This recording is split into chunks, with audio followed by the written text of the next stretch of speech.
ನಮಸ್ಕಾರ ಫ್ರೆಂಡ್ಸ್. ಗೃಹಲಕ್ಷ್ಮಿ ಯೋಜನೆಯ 27ನೇ ಕಂತಿನ 2000 ಹಣ ಬಿಡುಗಡೆ ಪ್ರಾರಂಭವಾಗಿದೆ. ಈಗಾಗಲೇ ಕರ್ನಾಟಕದ ಹಲವು ಜಿಲ್ಲೆಗಳ ಮಹಿಳೆಯರ ಖಾತೆಗೆ ಹಣ ಜಮಾವಾಗಿದೆ. ನಿಮ್ಮ ಜಿಲ್ಲೆಗೆ ಹಣ ಬಂದಿದೆಯಾ ಇಲ್ಲವಾ ಅನ್ನೋದನ್ನ ಈ ವಿಡಿಯೋದಲ್ಲಿ ಸಂಪೂರ್ಣವಾಗಿ ಹೇಳ್ತೀನಿ. ಸೊ ಅದಕ್ಕೆ ಸ್ಕಿಪ್ ಮಾಡಬೇಡ್ರಿ, ಕೊನೆವರೆಗೂ ನೋಡ್ರಿ. ವಿಡಿಯೋ ಇಷ್ಟ ಆದರೆ ಲೈಕ್ ಮಾಡಿರಿ, ಸಬ್ಸ್ಕ್ರೈಬ್ ಮಾಡಿರಿ. ನೋಡ್ರಿ, ಗೃಹಲಕ್ಷ್ಮಿ 27ನೇ ಕಂತಿನ 2000 ಹಣ ನಿಮ್ಮ ಖಾತೆಗೆ ಬಂತ, ಹಣ ಜಮಾವಾಗಿದೆಯಾ? ಈ 12 ಜಿಲ್ಲೆಗಳ ಲಿಸ್ಟ್ ನೋಡಿ. ನೋಡ್ರಿ, ಪ್ರತಿ ತಿಂಗಳು ಗೃಹಲಕ್ಷ್ಮಿ ಹಣಕ್ಕಾಗಿ ಬ್ಯಾಂಕ್ ಮೆಸೇಜ್ ಚೆಕ್ ಮಾಡಿ ಸುಸ್ತಾಗಿದ್ದೀರಾ? ಈ ತಿಂಗಳ 2000 ಕಂತು ಯಾವಾಗ ಬರುತ್ತೆ ಅಂತ ಕಾಯ್ತಿದ್ದೀರಾ? ಹಾಗಿದ್ರೆ ರಾಜ್ಯದ ಲಕ್ಷಾಂತರ ಗೃಹಿಣಿಯರಿಗೆ ಇಲ್ಲಿದೆ ಭರ್ಜರಿ ಗುಡ್ ನ್ಯೂಸ್.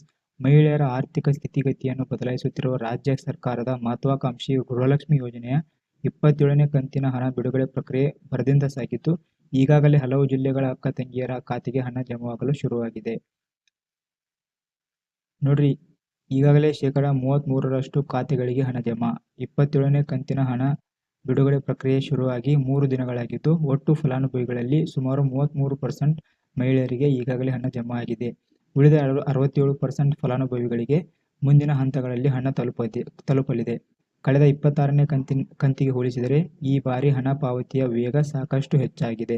ನೋಡ್ರಿ, 26ನೇ ಕಂತಿಗೆ ಹೋಲಿಸಿದರೆ 27ನೇ ಕಂತು, 28ನೇದು ಇವೆಲ್ಲ ಏನಿದಾವಲ್ಲ, ಇವೆಲ್ಲ ಫಾಸ್ಟಾಗಿ ಕ್ರೆಡಿಟ್ ಆಗುತ್ತವೆ. ಯಾವೆಲ್ಲ ಜಿಲ್ಲೆಗಳಿಗೆ ಹಣ ಬಂದಿದೆ ಅಂತ ನೋಡೋಣ. ನೋಡ್ರಿ, ನಮಗೆ ಲಭ್ಯವಾಗಿರುವ ಖಚಿತ ಮಾಹಿತಿ ಹಾಗೂ ಫಲಾನುಭವಿಗಳು ಕಳುಹಿಸಿರುವ ಸ್ಕ್ರೀನ್ಶಾಟ್ಗಳ ಆಧಾರದ ಮೇಲೆ ನೋಡ್ರಿ, ಬೆಂಗಳೂರು ನಗರ ಗ್ರಾಮಾಂತರ ಜಮಾ ಆಗ್ತಾ ಇದೆ. ತುಮಕೂರು, ಕೋಲಾರ, ಚಿಕ್ಕಬಳ್ಳಾಪುರ ಇವು ಕ್ರೆಡಿಟ್ ಆಗ್ತಾ ಇದೆ. ಮಂಡ್ಯ, ಚಿತ್ರದುರ್ಗ ಇವು ಕ್ರೆಡಿಟ್ ಆಗ್ತಾ ಇದೆ. ಬೆಳಗಾವಿ, ಗದಗ, ಬಾಗಲಕೋಟೆ, ಕಲಬುರಗಿ ಇವು ಸಹ ಕ್ರೆಡಿಟ್ ಆಗಕ್ಕೆ ಸ್ಟಾರ್ಟ್ ಆಗಿದೆ. ನೋಡ್ರಿ, ಮುಖ್ಯ ಸೂಚನೆ ಅಂತ ಏನಂದ್ರೆ, ಇದೇ ರೀತಿ ಹಣ ಹಂಚಿಕೆ ಮುಂದುವರೆದರೆ ಮುಂದಿನ 8 ರಿಂದ 10 ದಿನಗಳ ಒಳಗಾಗಿ ಶೇಕಡ 90 ರಿಂದ 95ರಷ್ಟು ಅರ್ಹ ಫಲಾನುಭವಿಗಳ ಖಾತೆಗೆ 27ನೇ ಕಂತಿನ ಹಣ ಗ್ಯಾರಂಟಿಯಾಗಿ ಜಮೆಯಾಗಲಿದೆ. ಹಾಗಾಗಿ ಹಣ ಇನ್ನೂ ಬಂದಿಲ್ಲ ಎಂದು ಚಿಂತೆ ಮಾಡಬೇಡಿ. ನೋಡ್ರಿ, ನಮ್ಮ ಸಲಹೆ, ಬ್ಯಾಂಕ್ ಖಾತೆಗೆ ಹಣ ಜಮಾವಾಗಿದ್ದರೂ ಕೂಡ ಕೆಲವೊಮ್ಮೆ ಸರ್ವರ್ ಸಮಸ್ಯೆಯಿಂದಾಗಿ ಅಥವಾ ನಿಮ್ಮ ಮೊಬೈಲ್ನಲ್ಲಿ ಇನ್ಬಾಕ್ಸ್ ಫುಲ್ ಆಗಿದ್ರೆ ಬ್ಯಾಂಕ್ನಿಂದ SMS ಬರುವುದಿಲ್ಲ.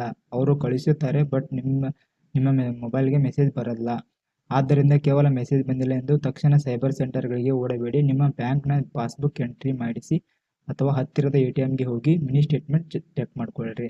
ನೋಡ್ರಿ, ಮೊಬೈಲ್ನಲ್ಲಿ ಸ್ಟೋರೇಜ್ ಫುಲ್ ಆಗಿರುತ್ತೆ. ಇನ್ಬಾಕ್ಸಲ್ಲಿ ಎಲ್ಲ ಹಳೆ ಮೆಸೇಜ್ಗಳನ್ನು ಡಿಲೀಟ್ ಮಾಡ್ಕೊಡ್ರಿ. ಸೊ ನ್ಯೂ ಮೆಸೇಜ್ ರಿಸೀವ್ ಆಗ್ತವೆ. ಸೊ ವಿಡಿಯೋ ಇಷ್ಟ ಆದರೆ ಲೈಕ್ ಮಾಡಿ, ಶೇರ್ ಮಾಡಿ. ಏನಾದರೂ ಡೌಟ್ ಇದ್ದರೆ ಕಮೆಂಟ್ ಮಾಡಿ, ನಾನು ನೆಕ್ಸ್ಟ್ ವಿಡಿಯೋ ಮಾಡಿ ಹಾಕ್ತೀನಿ.